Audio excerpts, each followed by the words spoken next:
Logical discrepancy নিয়ে supreme কোর্টে জোর ধাক্কা কমিশনের। 3 দিনে 1,36,00,000 ভোটারের তালিকা প্রকাশ, 10 দিনে শুনানির নির্দেশ।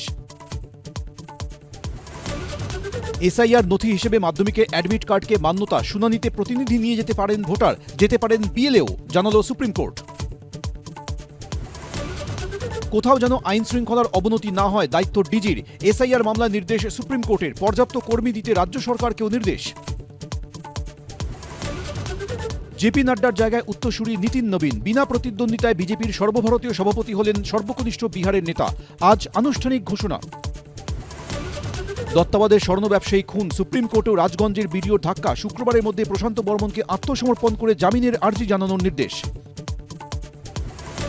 বিএসএফের নতুন ডিজি পশ্চিমবঙ্গ ক্যাডারের আইপিএস অফিসার প্রবীণ কুমার, ছিলেন রাজ্যের বিভিন্ন গুরুত্বপূর্ণ এসপি ও ডিআইজি পদে, এখন আইটিবিপির ডিজি পদে ছিলেন। নবান্নের সামনে ধর্নার অনুমতি পাবে বিজেপি, কি বলবে ডিভিশন বেঞ্চ? ঘণ্টাখানেক সঙ্গে সুমন, রাত 8টা।